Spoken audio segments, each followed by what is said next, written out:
Laporan keuangan berikutnya yaitu laporan arus kas. Jadi, apa itu laporan arus kas? Laporan arus kas adalah laporan keuangan suatu entitas bisnis yang dipakai untuk menunjukkan aliran masuk dan aliran keluar kas perusahaan pada suatu periode akuntansi. Laporan arus kas ini juga menjadi alat pertanggungjawaban cash flow selama periode pelaporan akuntansi. Tujuan dibuatkan laporan arus kas adalah sebagai berikut. Yang pertama, sebagai dasar informasi untuk memperkirakan arus kas pada masa mendatang atau pada masa periode berikutnya. Yang kedua, untuk menilai kemampuan perusahaan dalam membayar kewajibannya. Sehingga dengan ada laporan arus kas ini akan membantu perusahaan dalam menilai seberapa besar kemampuan perusahaan dalam memenuhi atau membayar kewajibannya. Tujuan laporan arus kas yang ketiga yaitu sebagai landasan dalam membuat keputusan untuk memperbaiki kinerja perusahaan.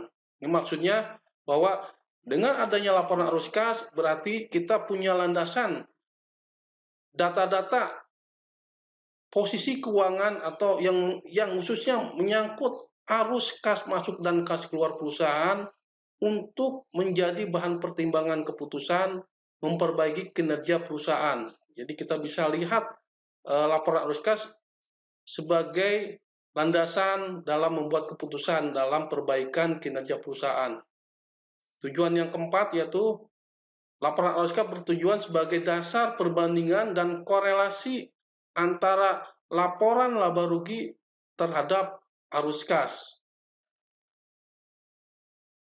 Sebagai contoh, tujuan laporan arus kas dibuat adalah untuk perbandingan antara dan korelasi antara laporan laba rugi terhadap arus kas. Saya ilustrasikan seperti ini. Kadang-kadang masih ada dalam pemikiran para pemilik bisnis bahwa apabila laba yang didapat dalam suatu periode akuntansi itu mencerminkan jumlah uang atau arus kas yang ada dalam perusahaan. Nah, ini kadang-kadang kalau pemahamannya nggak tepat, maka akan mengakibatkan kesalahan dalam membuat keputusan.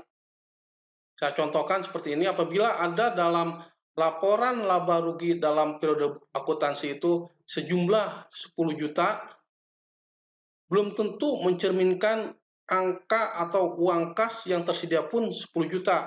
Bisa jadi dalam laporan laba rugi senilai 10 juta itu di dalamnya terdapat nilai persediaan barang yang masih tersisa di akhir periode akuntansi dan piutang yang ditimbulkan dari kegiatan perusahaan.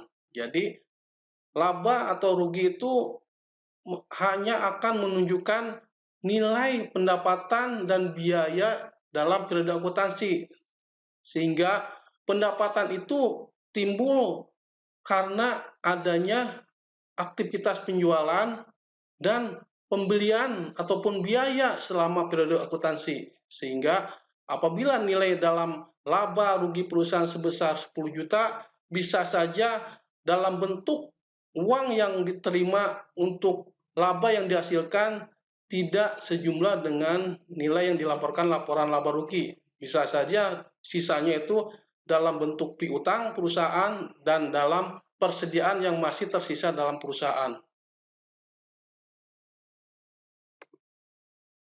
Berikutnya tentang manfaat laporan arus kas.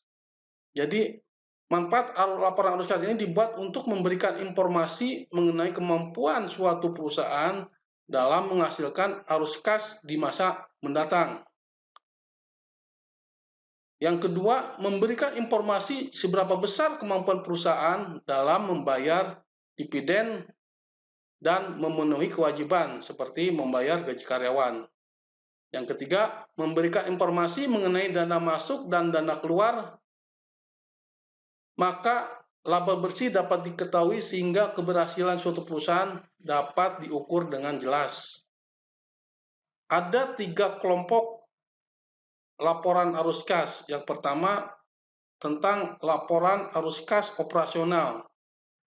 Laporan arus kas operasional adalah laporan arus kas yang berasal dari kegiatan operasional utama suatu perusahaan atau suatu bisnis, baik pemasukan ataupun pengeluaran.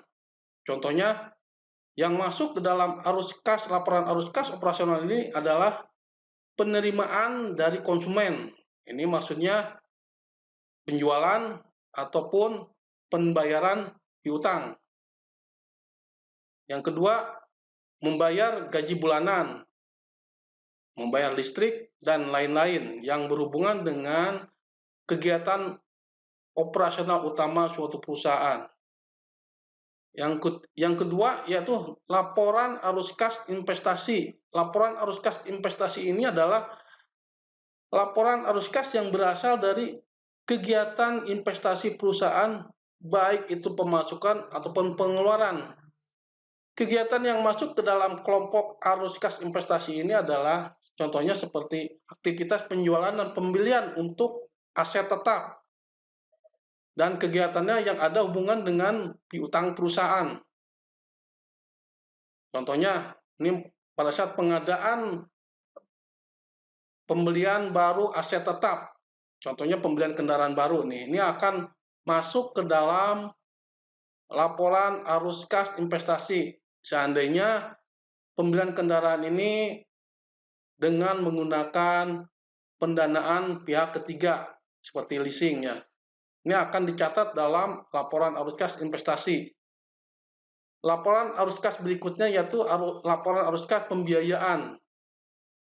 Ini laporan arus kas pembiayaan ini atau pendanaan ini adalah arus kas yang asalnya dari pendanaan yang didapatkan oleh perusahaan. Biasanya ini dilakukan oleh perusahaan-perusahaan besar untuk memperluas usahanya. Dia akan mendapatkan pendanaan yang cukup besar untuk menambah scale up perusahaannya, sehingga butuh dana pinjaman yang bersifat jangka panjang. Contohnya di sini ada emisi saham, ada penjualan obligasi, dan lain-lain. Maka yang masuk kategori tersebut di atas akan dicatat dalam arus kas pembiayaan.